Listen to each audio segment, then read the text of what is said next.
right, kids. Unhappy Monday. Bless. Coming to you live once again from our humble abode here. This is the Unhappy Gilmore Show, powered by Green Legion Radio and part of the Green Legion Radio family. Thank you, as always, for joining us from wherever you may be and whatever service, whatever device you're using to stream us on YouTube. So please pull up a chair, turn up the volume, use the company dime if you're still stuck at work, crack open a cold one if you need it to kind of decompress after a nasty Monday, and let's try to have some fun as we put an end to the absolute worst day of the weekly hostage situation and look forward to getting through it and on to another weekend. Lou Mancini in the room. What's up, buddy? How we doing?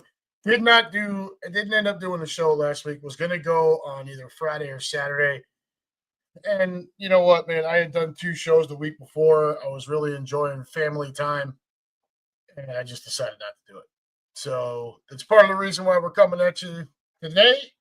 The other part is I was also off work today. So I figured I had the additional time. Let's get it done and get on through the week and get on to another weekend here. All right. So yeah, I decided to take last Thursday and today off. So 2 PTO days turned my weekend into a 5-day weekend. Pretty good ROI, I would say. And we had a good time, the fam and I, right? So Thursday, Grady, Liam, and I drove up to Canton to the Hall of Fame and checked out the new Eagles Super Bowl celebration stuff. And they've already got this year's class, Hall of Fame class, their stuff kind of up there. I'm sure there'll be more, when Enshrinement Weekend actually comes around in a month, but they got some stuff up. The Super Bowl stuff was really cool. What the Hall of Fame is going to do is turn that same area into a celebration of whatever team wins the Super Bowl that year. So for us this year, like you come around the corner, there is a huge picture of it. The first face you see is A.J. Brown at the trophy being held up, and then it's like everybody around him. And the shot is from overhead looking down at them, all looking up at the trophy like, yeah! Huge, and it was badass. They, Fly Eagles Fly. They got a whole case full of Super Bowl stuff from the playoff run this year and from the Super Bowl a couple of years ago. So, it was a pretty cool thing. And the Hall of Fame is awesome anyways. So, I don't ever really need an excuse. Good part is we were able also to go into the Hall of Fame shop. And I got all my Eric Allen stuff now instead of having to deal with that on Enshrinement Weekend when it's going to be a madhouse and they're going to be sold out of a bunch of shit. I got his signature is they've made it out of wood. I got Dawkins one up there, but I got an Eric Allen one now. Got a T-shirt, got a hat, got this Hall of Fame pin, Eric Allen. So got all my stuff out of the way now so that next month I can just go and enjoy the Enshrinement Day and not have to worry about any of that stuff. I'll just wear all my stuff. It was pretty cool. So that was Thursday. We came back. While we were gone doing that, the girls went to the movies and went to shop, I guess. I was talking to Brooklyn. Friday and Saturday were both kind of carbon copies of each other. We just kind of hung out here at home. Had the grill fired up for dinner, burgers and dogs and stuff. Swim. Had a friend over for a little bit. My mother-in-law came over. That's all on Friday. Michelle and I enjoyed some adult beverages for a while. And then Saturday, get up and we're back in the pool and decided to light a fire Saturday night. Did s'mores. And then yesterday, we got up and we drove to Indianapolis. It's only about an hour and 40 minutes away from us. So Drove out there, left at about 8 in the morning-ish, stopped at the new Wawa right down the street, got our Sizzlies, got our coffees, hit the road. Got there, right about the first thing we wanted to do was there's a canal that goes kind of through part of downtown, and you can take a pedal boat. It's a giant swan, and it'll hold 5 people. So we got on that and did that for an hour. That was a hell of a workout. I was drenched in sweat, but it was fun. It was cool. Very scenic, very peaceful. Then from there, we went and got something to eat.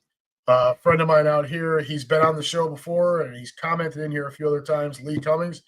He, when we were in Indy for the combine, had recommended this place. We didn't get a chance to go. We did go yesterday for lunch. It's called Hoagies and Hops, and it is 100% legit. Lou, in that cheesesteak group you invited me to, I posted a picture of the cheesesteak I got from the place. It is legit. The bread is in from South Jersey. The vegetables they use on their Italian hoagies all come in from either Philly or Pennsylvania Dutch. Hers potato chips. It is the real deal, and it's only an hour and 40 minutes away. So, and Indy's a pretty cool little city, and we intend to go back and have some more fun there and other stuff. But that was lunch. From there, we went over to Victory Field, which is the home of the minor league Indianapolis Indians, who are the affiliate for the Pittsburgh Pirates. We saw them take on the Louisville Bats, who are the affiliate for the Cincinnati Reds. It was brutal hot. I mean, we're talking about like it was every bit of like 95 degrees and humid. So, and the game was on the struggle bus. Now it's minor league, so you expect it to be a little sloppy, but bunch of runs getting scored, but it wasn't by way of like doubles and homers and exciting shit. It was walks, it was a hit batter, it was errors, it was just bad baseball. You're an hour and a half in, and you're barely through 3 innings of a minor league game. So, and in that heat, kids were getting a little bit miserable. Michelle was having a hard time. So, got up, walked around the ballpark a little bit, and then left. And we went over to the NCAA Hall of Champions.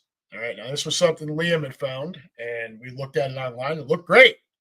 Admission only $30. Like, all right, that's a good way to kill an hour and a half.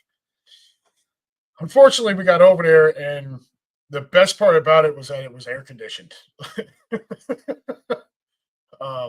So I mean, look, I'm glad we went. It was something I wanted to do too when we looked it up, but it definitely left a bit to be desired. So, not like we're going to be going back to that particular attraction, but we did go. We saw it. There is some informative stuff in there, no doubt about it. You can spend your time reading up on every single sport that the NCAA does. I think there's 24 of them. That's on the lower level, and on the upper level is an interactive area. They do have a small basketball court, which was kind of cool. You go in there and just shoot some hoops. And on the floor, there are different spots where there's a little circle, and it gives you a description of a famous shot that was made from that position on the floor. So, like Christian Laettner's turnaround jumper, Michael Jordan's shot from when he was at UNC, the Nova three-pointer. There's all those stuff is there. Where what's his name jumped from to grab and slam home the clincher for NC State beating Phi Slamma Jamma. That part was cool. And then there was a virtual thing where you're supposed to be able to do like a home run derby, but there were no bats to use. They had a football one where you're throwing at targets, and it looked like it was just kind of off in the reading of where you were actually throwing to. So, I mean, like I said, it left a little bit to be desired. But we were there for about an hour. It only cost $30 for all 5 of us to go. It was air conditioned. They did have some cool stuff. I'm not complaining. Then we got in the car, drove back home. and lit a fire again last night and had more s'mores. And that's pretty much it. And today we got up and I took the kids. Michelle was not feeling her best this morning, so I took the kids to the movies and we saw How to Train Your Dragon. The live action version is out. That one is actually the first. So the original, the animated, is actually the first movie that I ever took Grady to see in a movie theater. First time ever in a movie theater was How to Train Your Dragon, the animated version. So here we are, 50 days away from him heading off to start his adult life, and we went and saw the live action. So, and it was cool. It was very well done. Good time. Get home, went to the gym, came back, did my 2-mile walk. Rain started rolling in. We've been home ever since. And that brings us up to current. So that was my weekend. Don't know how your weekend is going. Lou says he took Thursday, worked Thursday, but took off today. Okay. The original is a great movie. Yeah. And this live action one was pretty cool too, man. Yeah, we really had it. We enjoyed it. Went to the early show, 10:45 a.m. showing. So like in and out, getting it back home. Decent time. Let's do the business end of things real quick, and then we're going to get into this. And then we'll talk the All Star game for a couple minutes. And I want to get into this CBS NFL Top 100 from Pete Prisco. All right. So, everyone, Michelle's favorite part of the show. We are sponsored by Cheerleaders Gentlemen's Club, located at 2740 South Front Street in Philadelphia. Just minutes away from the sports complex, Cheerleaders brings you the area's most beautiful women on 5 different stages. Open 7 days a week from noon until 2 a.m. and until 4 a.m. on Fridays and Saturdays. For group information, call 215-467-1980. Reserve a party package. Also offering free parking, a full menu, daily drinking food specials, and a premium selection of cigars and a cigar lounge. If you're looking for a place to watch your favorite sporting event, you can't get down to the bank, you can't get over to the lake for the birds, head on over to Cheerleaders and enjoy the 75-foot HD TV wall, as well as HD TV screens throughout the entire club. Once again, folks, that is Cheerleaders Gentlemen's Club, located at 2740 South Front Street in Philly. Call 215-467-1980 for all of your group and party information. All right. As always, the other part of the shenanigans here, guys, everything is available, right? Every away trip is available. If you were looking to get out, Blue Man City, Michelle, you might be entitled to compensation for enduring this. You should. Don't give her any ideas, Lou. But trips.Green Legion, so greenlegion.com, always at the bottom of the screen here, okay? Always scrolling across the bottom of the screen every time this show goes live or Heart of the Order goes live. You will see this at the bottom. And all of our away trips are up and running. Kansas City, Tampa Bay, the bus trip to New York, Minnesota, Green Bay, Dallas, LA, the bus trip to Washington, and Buffalo. On top of that, also available, game day stuff for Tampa. This is your ticket, tailgate, pep rally options. Instead of booking the full trip, if you're already in the Tampa area or you plan to be in the Tampa area for work on the weekend, the birds happen to be there. This is your option to get game ticket, tailgate, pep rally the night before, all the bells and whistles without the hotel, flight, and all of that stuff. Available for Tampa Bay, available for Green Bay, available for Dallas. Dallas is one of your opportunities to come hang with me out on the road if you so choose to do so. will be in Dallas. Michelle and I both will be in Dallas. That is the weekend before Thanksgiving. We'll be flying down on a Friday night, staying at a separate hotel, waking up Saturday morning and getting over it and hooking up with the Green Legion crew. The other opportunity to hang with UnHappy Gilmore, Minnesota, middle of October. I will be on that trip as well. All right. I have been to Minneapolis before. It was a Twins game and Mall of America thing back in 2019 for the big baseball trip that Grady Liam and I did. This time it is to knock US Bank Stadium off the list and be out with my Green Legion friends and family. All right. So 2 opportunities to come hang with me, but if you can't get out on those, get on out on another trip. Tampa Bay is fantastic. You're right on Clearwater Beach. The only bitch of it is it's going to be hot at the game. Because, again, they like to book us 3rd or 4th week of the season in Tampa. It seems like this is 3 years in a row now. Green Bay. This is the one that I wanted to go on, but Lambeau has become my white whale, so I can't go on this trip. But doesn't mean you can't. Every full package purchased includes a tour of Lambeau Field. What else? We talked about Dallas. The Chargers game. This one, you will fly if you're coming out of Philly. If you book airfare with us, you will fly from Philly to San Diego.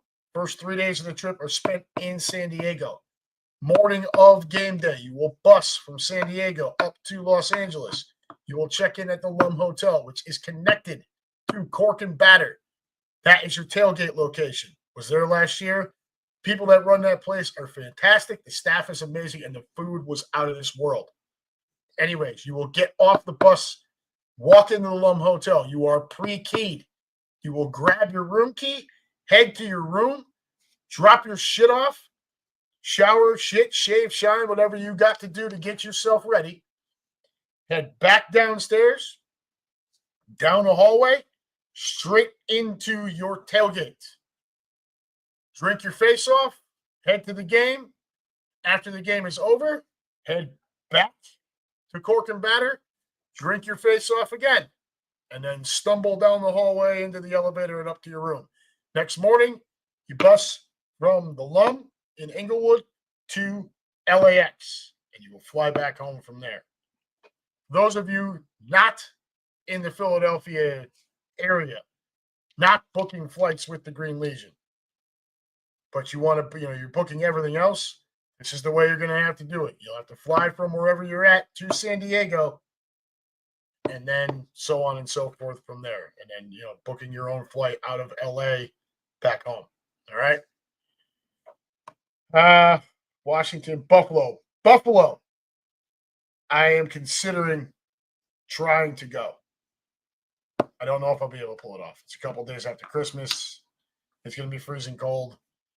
I don't know if I'll be able to do it, but I am going to try to get to Buffalo. It's the last year that they'll be at that stadium, and I'd really like to be able to go. I just don't know that I can. I don't know that I can do it. So we'll have to just wait and see. But those are your trips this year, folks.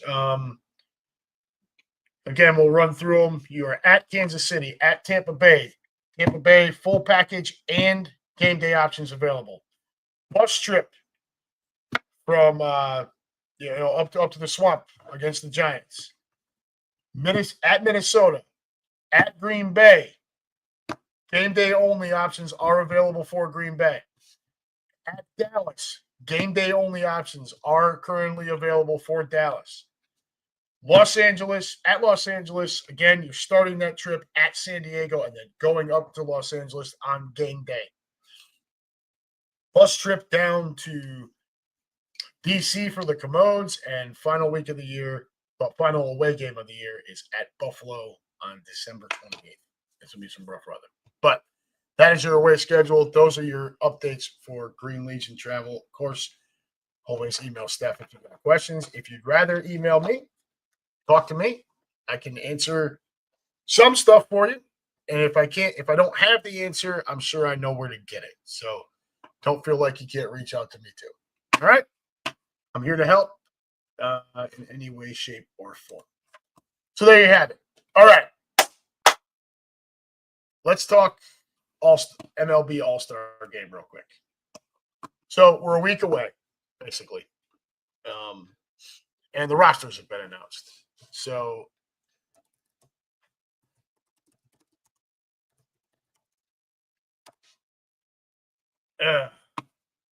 I don't know.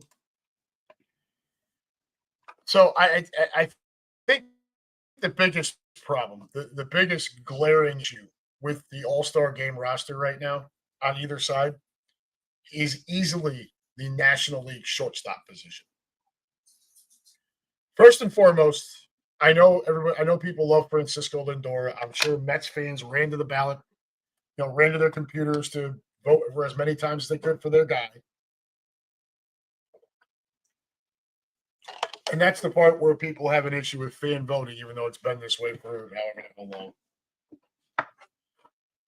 But the starter for that position may not even be on the roster at all.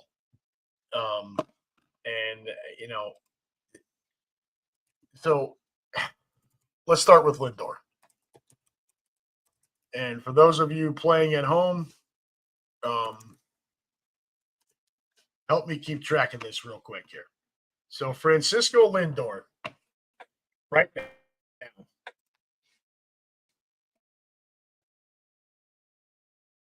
let's grab right here. Got some Wi-Fi crap going on here. There we go. So Lindor. No, not Lindor chocolates. So at this point in the year, Francisco Lindor is batting .261 with 17 homers, 49 RBI. His on-base percentage is .333. It's not very good. And his OPS is .785. Okay. His career OPS is .816, in case you were wondering. Now we're going to pull up Trey Turner. Give me Trey, please, if you would. Yeah. Tick tock, folks. You may just have to use my phone on this one. Trey Turner. I should have done this before the show. I feel like it. I didn't intend to spend all time. I just wanted to discuss Francisco Lindor is the starting for this National League All Star team. All right. So Trey Turner is batting .299. This is entering play today.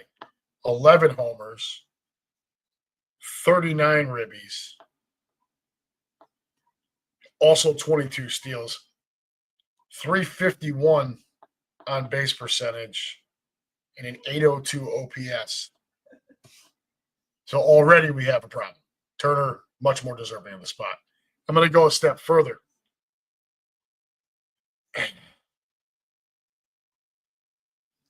Ellie De La Cruz of the Cincinnati Reds.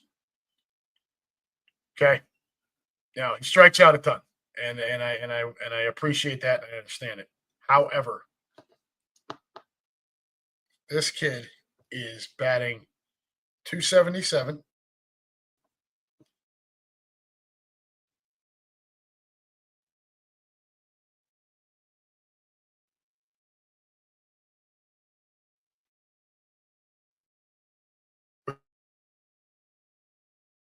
With 18 dingers.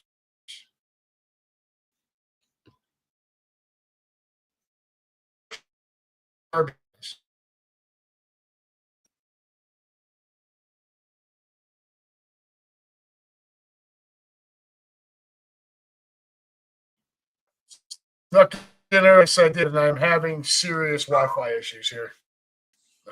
It's been bottoming out on me here the last couple of minutes. But knock it up. Can you shut him up, please?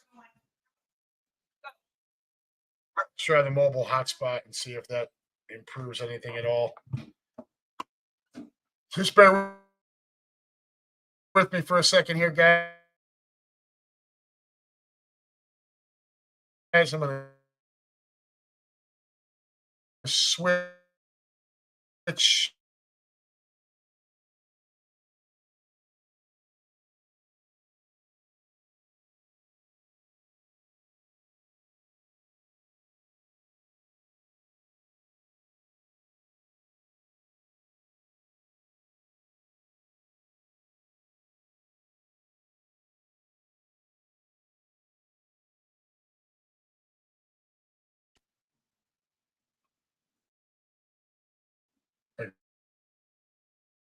We're back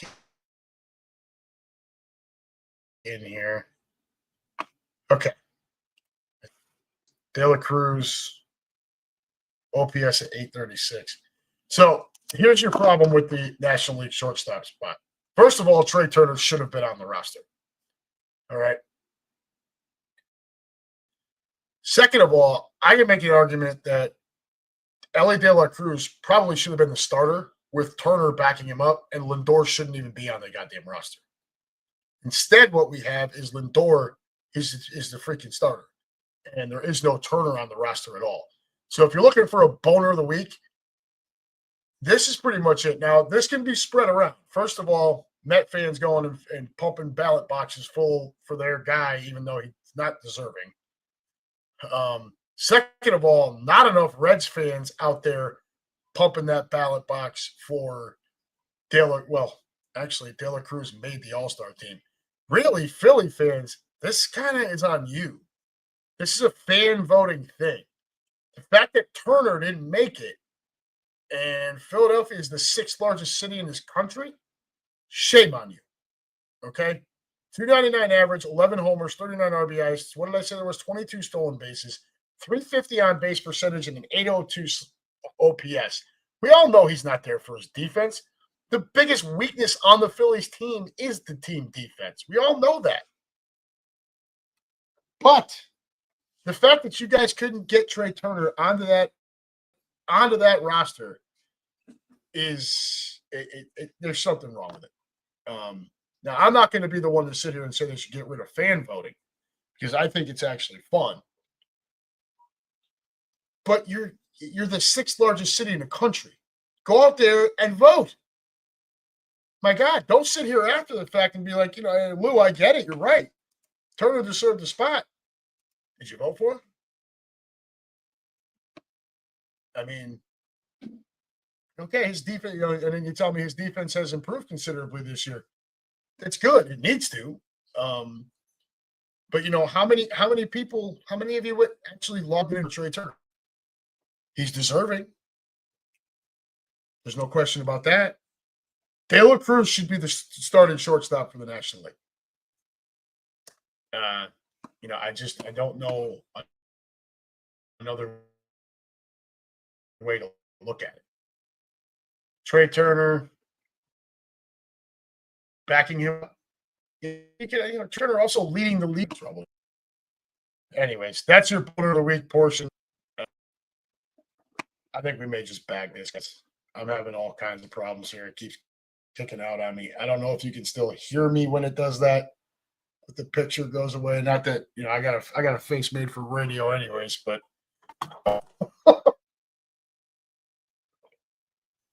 it's just frustrating because I know it's choppy. So I guess we'll keep trying it here. But that's kind of your boner of the week portion. Like, I blame it. Philly fans, you guys are the ones to blame for it. Turner should easily be on the team. He can make it. I mean, he could have started. So, moving on to the second portion of this. So, if it will pull up here, I have to use it for Jesus Christ. All right. So, on Thursday, Pete Prisco's, this is CBS Sports, okay? Pete Prisco releases his top 100 NFL players of 2025. Okay? Now, Liam and I went through this. All right. Thank you, Lou. As long as the audio stays good, we'll hang with it. If the audio starts getting really bad, then we're out. So Liam and I went through this thing here, where we looked at this list, and there are 10 Eagles on it, which is pretty cool. That's a tenth of the list out of 32 teams. Pretty good job. 85. Landon Dickerson at 72. Quinion Mitchell at 69. Zach Bond at 40. Jalen Carter at 17. Jordan Mailata at 13. Lane Johnson at 12. Saquon Barkley at 3. Now, you're going to say that's only 7. Where's the rest? Well, I 3 in particular that I want to talk about, and a 4th that I am absolutely furious about. So first and foremost, Jalen Hurts is ranked 52 on this list. This is your defending Super Bowl quarterback, Super Bowl MVP. He's ranked 52. Mahomes is number 1. Justin Herbert is 49. Jaden Daniels is 33rd. Jalen Hurts is 52nd. You have got to be shitting me. There is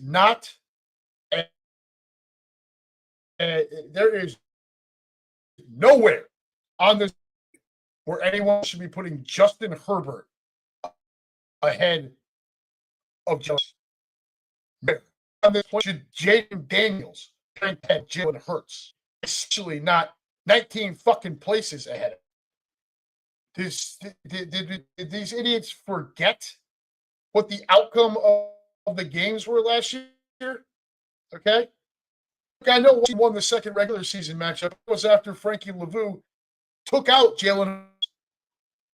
Up to that point, decimated that team. Okay? It would have been 3 complete blowouts. The bottom line is Jalen Hurts and Jaden Daniels are both on the field. The Eagles decimate the Redskins, the Commodes, whatever the fuck you want to call them. The fact that this dickhead can put Jaden Daniels 19 spots ahead of Jalen Hurts after every time the two of them were on the field in a Washington versus Philly, the Eagles were head and shoulders the better team, is absolute insanity. You should not be allowed to write a column with that kind of stupidity. Not to mention the fact the third of the matchups was the NFC Championship game where we hung 55 damn points on their heads. I don't want to hear it. Stupid.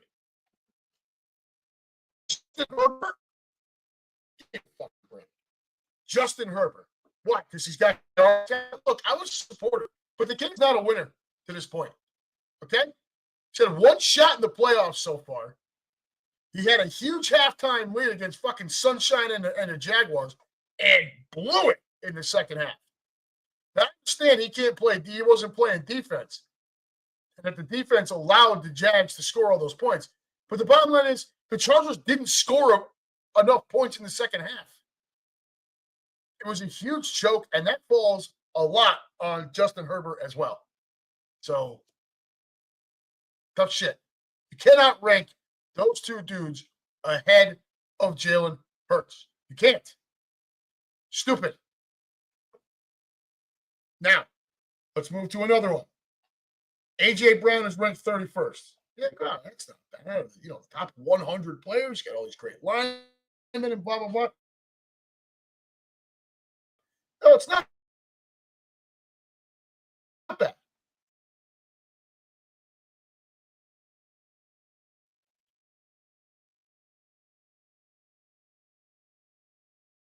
But for the fact that CeeDee Lamb is ranked 4th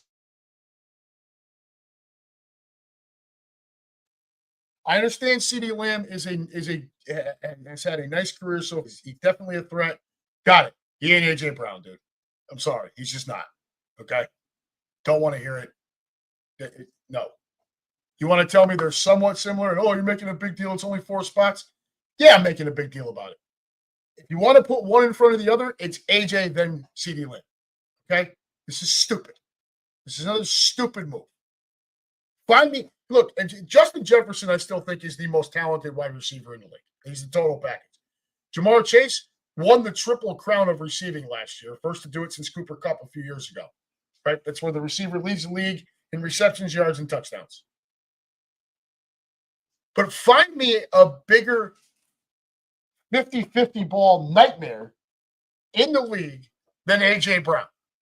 And Jalen Hurts knows it. The minute he reads single out there, that ball is going out there. And I don't give a damn. I would throw that ball out there every single time. A.J. Brown is too physical for pretty much any corner in the league, and he's too fast for any safety. You have to have some sort of blanket over him, or he's going to kill you, right? Now, I'm not saying CD can't do some of these things, but A.J. Brown, in my opinion, is the much bigger threat. What was the other one? Okay, so there was just three. So my third problem with this list here is the fact that Devontae Smith is not even on it. He was left off of it altogether. Yeah. Meanwhile, Adams has had a much bigger career to this point. You want to give him the nod in some of these spots, and just because out of respect for being a veteran and all that stuff. Okay, fine. Now he's in with the Rams. He's gonna have Stafford throwing the ball. The potential's there for him to have a bit bigger season. I get it. But T. Higgins is ranked 70th on this list. T. Higgins, the number 2 option in Cincinnati. Who I have gone on record and said could be a low end, doesn't belong on this list. I'm just saying, if T. Higgins is ranked 70, how the hell is Devontae Smith not on it at all? T. Higgins. Oh, boy, this fucking Wi-Fi. T. Higgins has missed. What is that? 3, 4 over the last in the course of his career. That's a full season, a full year, because he's constantly got hamstring issues. Every year, last year, and don't get me wrong. Look, he's 73 catches, 911 yards, 10 touchdowns in just 12 games. That's impressive. And he is. Like I said, I'm not saying T shouldn't be on this list. I'm saying if you have him at 70, how the fuck is Devontae Smith even on it? It is stupid. These things piss me off. I don't know why I get so fired up about them, but they fire me up. Let's see. Let's see here. Let's do the comparison. Devontae Smith is 26 years old. T. Higgins is 26 years old. Devontae will turn 27 this November. T. Higgins will turn 27 next January. So there's 2 months apart. The age is negligible. Let's take a look at the career stats. So he came into the league a year earlier. All right. 2021. No, I was right. It's 19 games. So that's what? It's 3, 4. No. I don't know. If it's 14. I'm all over the place here. But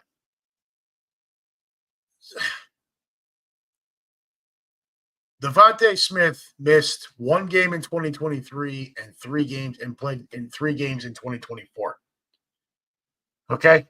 One of the games, 2024, was definitely the last game of the year where everyone sat. All right. These guys didn't play. So he missed 2 games due to health last year. 1 game due to health the year before. Before that, nothing. So he's missed 3 games. Rookie season, 64 catches, 916 yards, 5 touchdowns. T. Higgins, rookie season, 67 catches, 908, 6 touchdowns.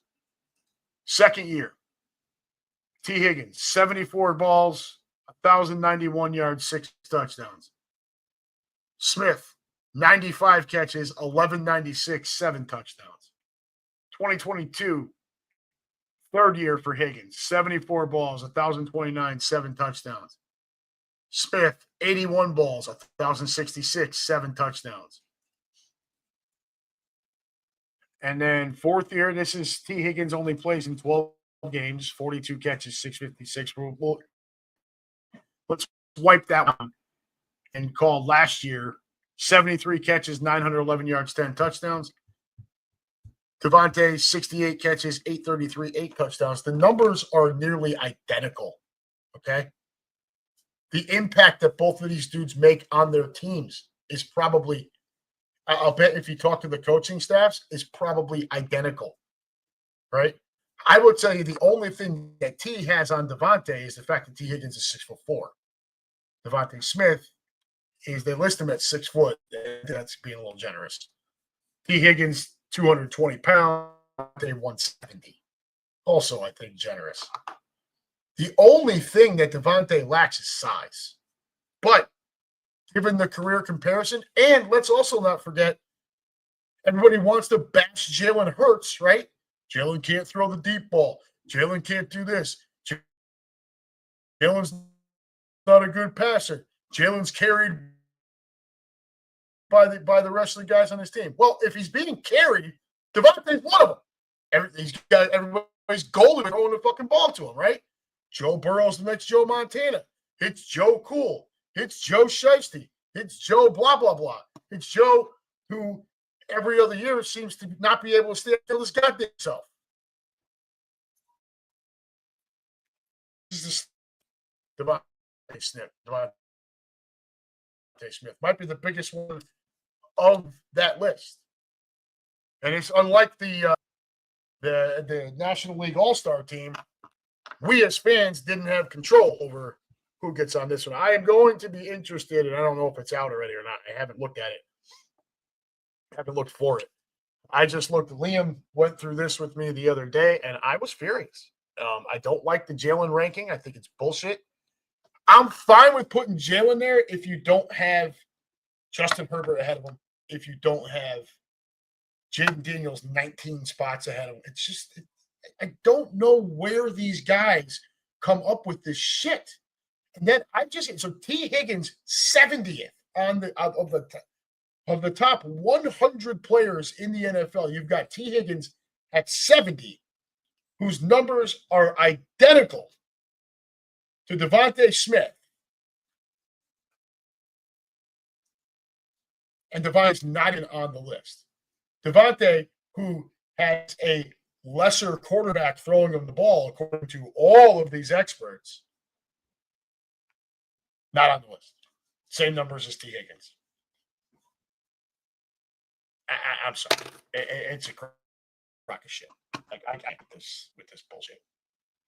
Absolutely not. What do you got here, Keenan? Oh God, this is that same writer ranked the Great Pumpkin higher than the Easter Bunny and Santa Claus.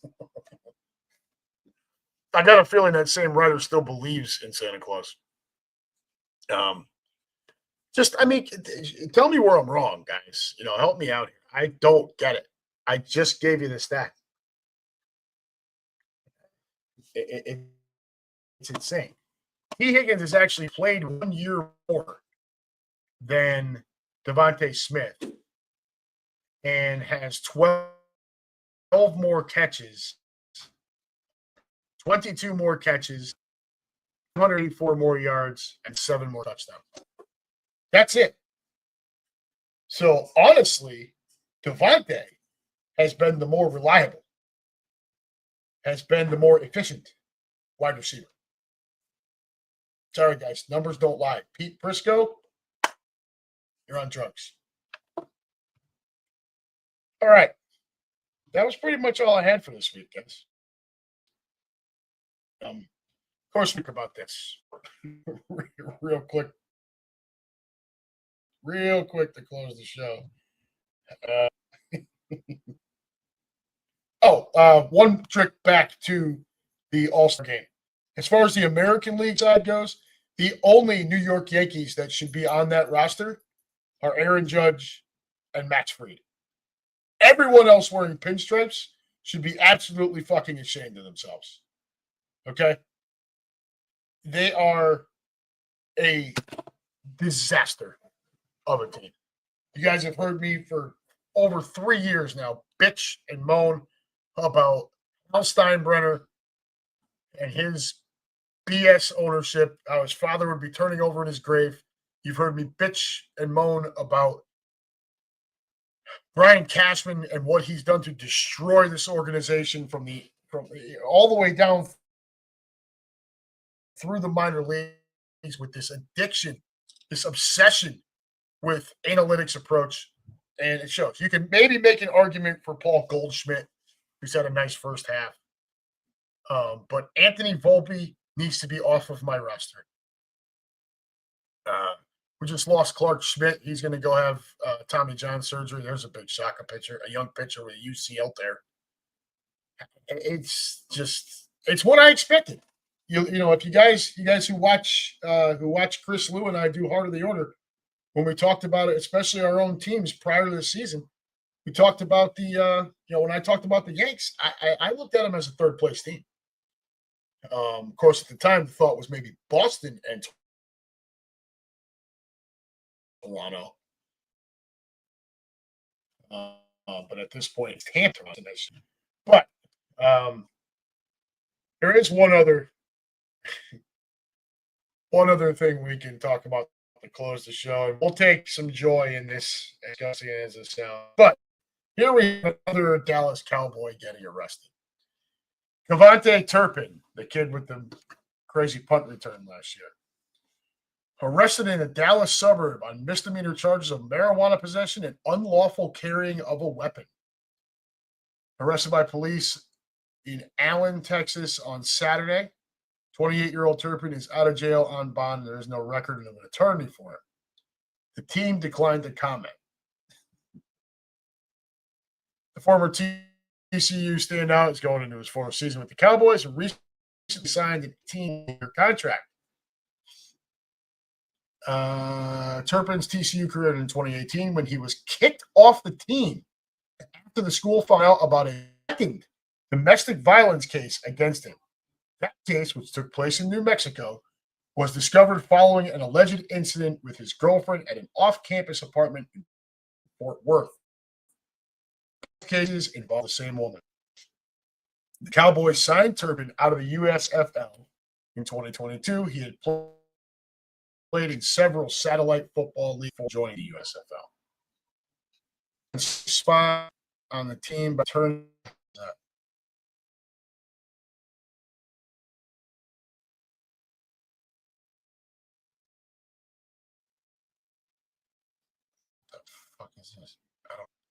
Turpin secured his spot on the team as returning a punt and kick up above. Rose receiver has grown, and first-year coach Brian Schottenheimer, who will call the plays on offense, has indicated the speedy and diminutive player will be targeted more in his scheme. So, hey, Turpin, while he's in college, we have drugs and weapons. It's right in the Cowboys, right? As Quimby would say, when it's the fit in the upper level, right? Maybe. So take that and have some fun with that. If anybody who's a Cowboys fan, as they another one of their players finds themselves in hot water with the law down in Texas. But we're going to call it a night here, folks. That's going to do it. All right. So, Lou, Keenan, I appreciate you coming on board. I know it's early for other folks to get in. I did see that number go up a bunch. So I know we got people watching who just don't comment, which is okay. No problem. I thought all guns were legal in Texas. I know weed is no down there. I don't know the exact details of what type of weapon he was carrying. I don't know. But we're going to get out of here. I'm back to work tomorrow. It is going to be a bummer. We've had a really nice family weekend here, and it was the last, holiday that we're going to have with Grady, probably until Christmas at this point. Yeah. So this is what happens when your kid's going to go off to the military. We talked to him a little bit last night. These things were kind of hitting him a little bit. Not so much, not any kind of panic, but just the reality that it's that portion of his life is coming to a close, right? And he's off to do his own thing. So it'll be weird, but we've still got 50 more days with our buddy, and we're going to try to make the most of them. He'll be joining me for Phillies at Reds on August 12th. He'll be joining Liam and I for Enshrinement Day up at the Hall of Fame on August 2nd, I think it is. I'm sure. Yeah. And we'll try to figure out some more stuff in between. All right. For everyone, thank you for those who joined. Come on back again next week. We're going to try to get back into our regularly scheduled day and time. Wednesday nights, Wednesday evenings, 5:30, 6 o'clock start, and get back to that as best I can. But come on back next week, and we'll try to have some more fun. We'll try to keep digging for some content. What we will have, actually, you know what? Next week, did I say the 16th? So, yeah, the 16th, actually, you're not going to want to miss that show. We're going to do Heart of the Order that night. And that'll be, we'll talk about the All Star game. And Chris will give us his rundown on his trip to San Francisco. So, interested to hear where he's going to rank that ballpark and how he enjoys Alcatraz and all that stuff. Him and Rachel heading out there for some Phillies fun. So come on back again next Wednesday for Heart of the Order. And we'll see if we can't throw in an UnHappy Gilmore show somewhere in there too. Until then, folks, take care. Try to get through the rest of this week. I know we still got 4 more days to go. But the weekend will be upon us again soon enough. Have some fun. Don't do anything I wouldn't do. The judge will be in tomorrow, but if you wait till the weekend, then you got to wait till Monday. And as always, folks, go Birds.